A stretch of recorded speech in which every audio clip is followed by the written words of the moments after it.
Hello everyone, thank you for joining us today on Healthy Living. I'm Adesuwa Osawagie. You know, sometimes people will say, oh, take PCM when your head is aching. Others will say, go and pour water. Others will say, oh, your blood pressure must be high without seeing a doctor. Others will say, no, you're stressed out.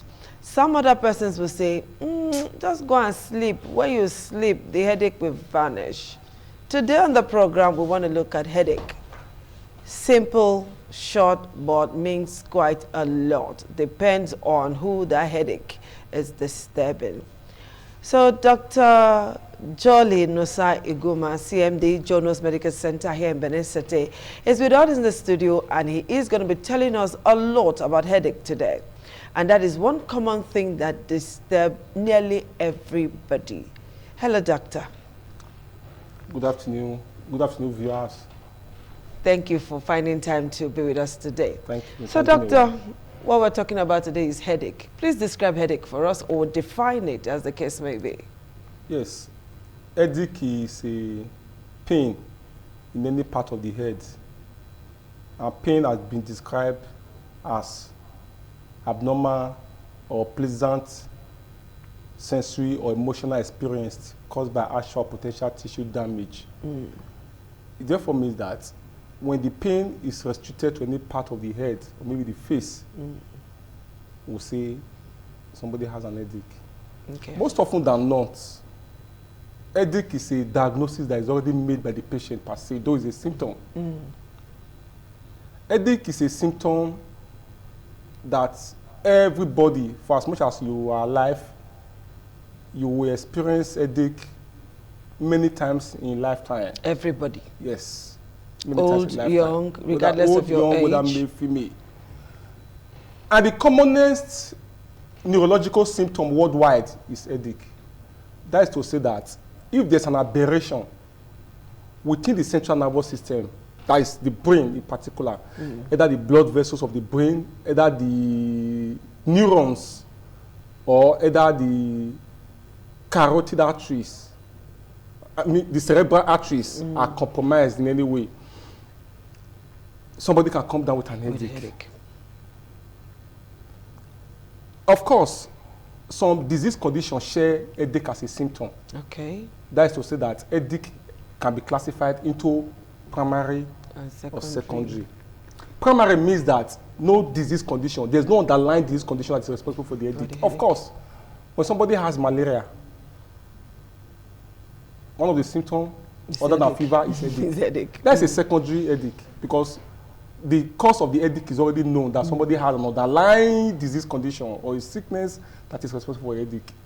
But however, there are some kind of headache that does not come down or follow the primary, an illness, so to speak. It just comes on so its it own. just came up on its own, and that one is called a primary headache. Headache.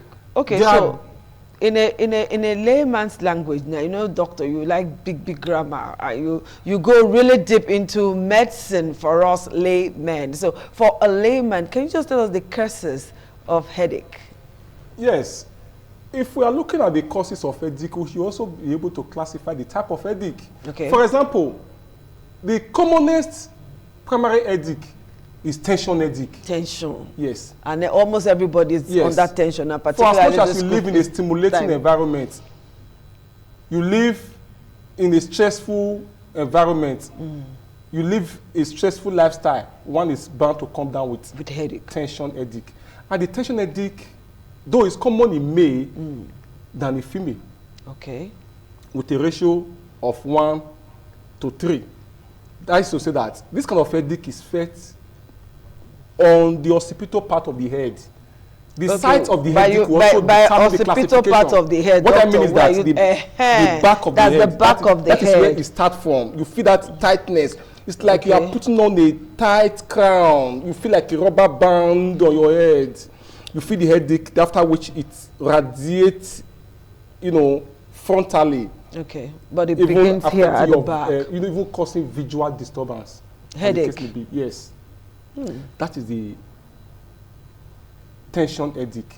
Then another type of headache we have These are primary headache actually that does not have an underlying cause, but Okay. it just came up on its own. That is why sometimes we say there's a gene relationship. It runs the family. Okay. There are families that just have an headache. Don't have You know, headache. even when we are taking the history, most times we ask, does this headache does it run in the family? Because headache might just be a minor symptom. It must also be catastrophic, pointing towards, you know, a disease condition, as in the case of, you know, hypertensive headache. Hypertensive We'll get to that. Then another type of headache is called the migraine headache. Of course, this is very common. When I talk about the tension headache, I said it's more common in male, but the migraine headache is more common in female. Wow. But usually the very young age, maybe the school age, the Okay. 20, 30s, as the case may be. This kind of headache has an aura.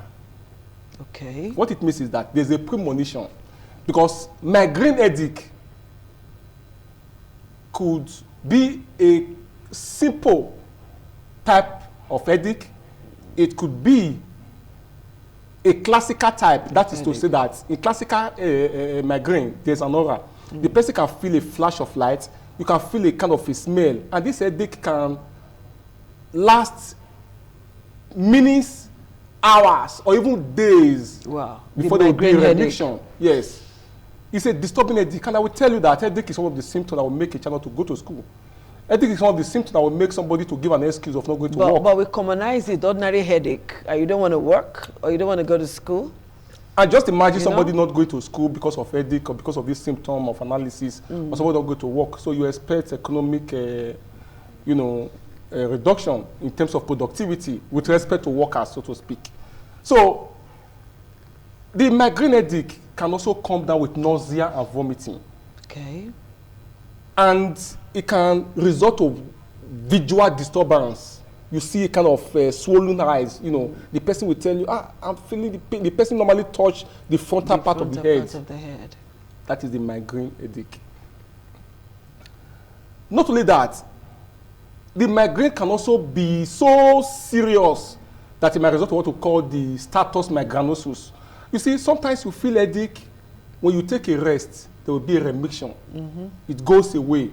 Or maybe when you take some analgesic medication, You'll feel relief. you feel relief. But in the status migrainosus, which is the type of the migraine, the headache is just persisting. It's just there. And Of course, nothing it's a can help. medical emergency. The headache is just Just disturbing.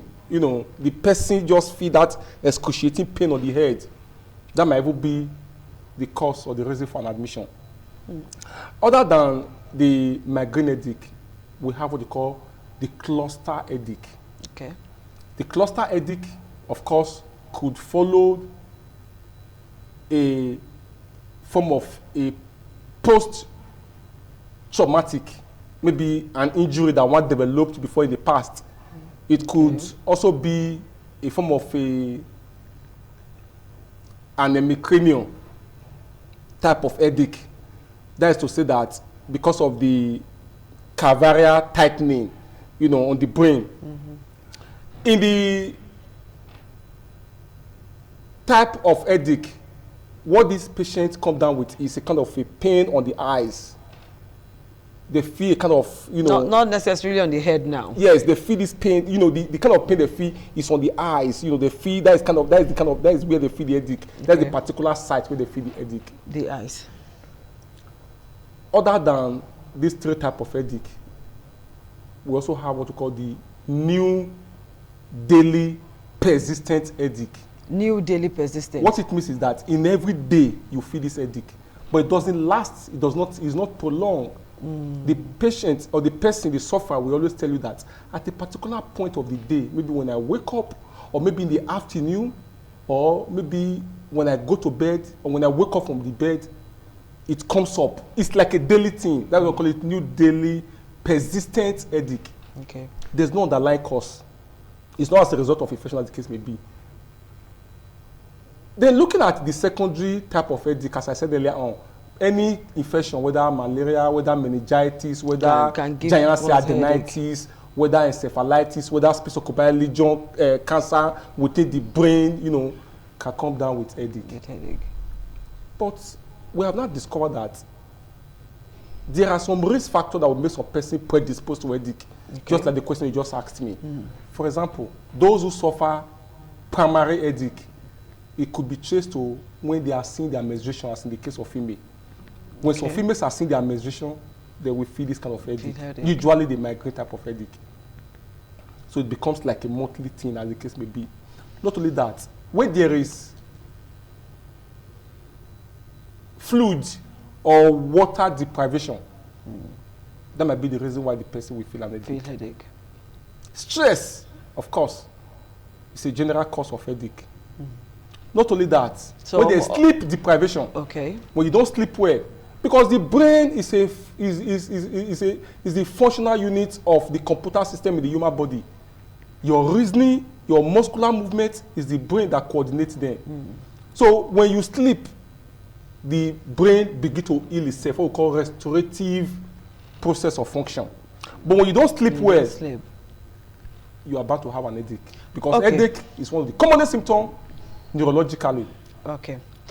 All right, if you're just joining us, you are on to the program Healthy Living on Independent Television, and we are talking about headache. Yes, that thing that usually disturbs you, almost everybody. We're looking at it today, and we're also going to look at how to manage it or cure it if there is a cure. We'll take a very short break, and when we come back, we will continue. Do stay tuned.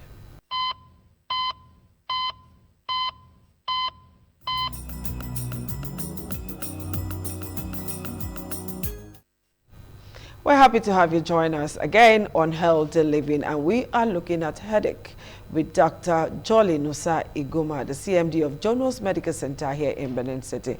All right, doctor, moving ahead. At what point does headache become life-threatening or even taking life? Yes, headache is not, headache could be simple, it could also be catastrophic. It's not a symptom that we have to overlook, because I will tell you that some secondary headache might not be catastrophic. It might not be kind of a signal.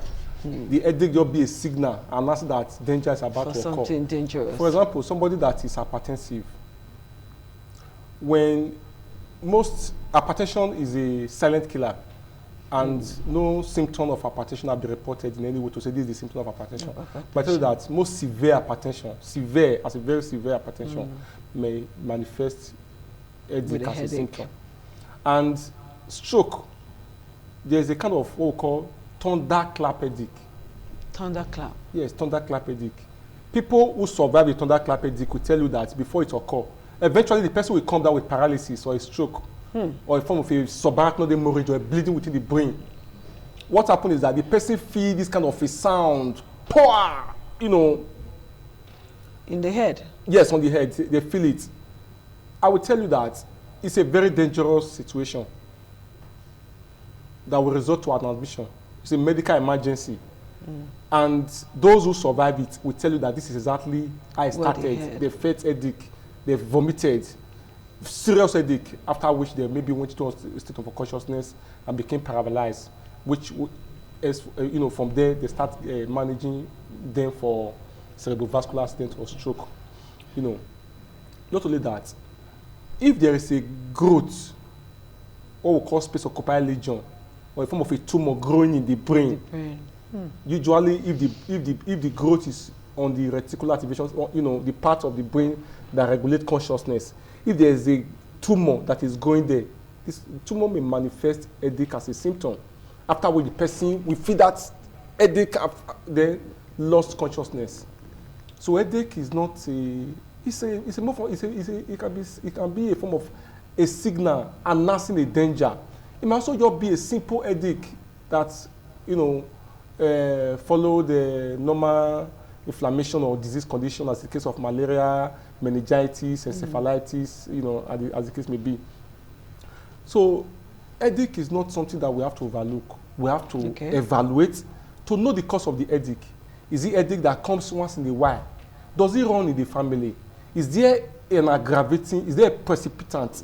For example, as I was said earlier on, there are some risk factors, there are some certain things that you get exposed to that will make you have an headache. For example, some persons, when they take any food that contains nitrates, Okay. Could just be an ice cream, could just be a particular vegetable. With time, such person will identify that when they take such thing, they feel this headache. They feel that, vasodilating, they feel that fullness of the head, which makes them to be uncomfortable. Not only that, it could just be injection of alcohol, taking nicotine, exposure to recreational medication or recreational drugs that will make them to have an headache. That means so every individual should be very watchful they have a of trigger, yes, that yes. they have a trigger like that. Sometimes, of course, we have talked about stress. Stress, some persons who does not have a good coping strategy for managing stress, they can just come down with headache. Not only that, headache may also be a symptom of psychiatric condition. Exactly. Somebody that is depressed, they have an headache. Psychosomatic condition, they come down with headache. So we have to take a good history from this patient to know exactly what the cause of this headache. Possibly, we also try and rule out other medical condition that is not as a result of severe hypertension that will eventually be a form of a thunderclap. Okay, briefly, let's look at the issue of abuse of medications for headache, because even on the roadside, in buses, at bus stops, you name it, you see some persons with carts pushing drugs for headache, it cure headache, bong bong, go for your head, it will cure, that kind of a thing. And people will just buy. They go to pharmacy, chemist, whatever name they call medicine stores, they buy. The thing you hear, I beg, give me something for headache. Give me something for headache. No, how do we cure this abuse? Or does it get to a point where those medications may not work on that person again, or maybe kill the person if not careful? Yes. Unfortunately, we are in a country where the regulation for those drugs that are supposed to be prescription are sold over the counter. Though the commonest drug for the treatment of headache is analgesic. And the analgesic have mild, and we also have the very strong type. You see, some of those medications that they sell without doctor prescription in the open market, yes, those drugs also have their side effects. They combine 2 or more analgesic. I will not mention the name. It's just like you take momoy, you take akara, mix them together. It's the same ingredients. They mix them together. There's this particular drug they call, give me 3 in 1. All these are just different type of non-steroidal anti-inflammatory. But eventually, these patients, in the process of trying to take this medication without a doctor prescription, will not come down with bleeding peptic ulcer. They begin to have other health challenges or conditions because of abuse of medications.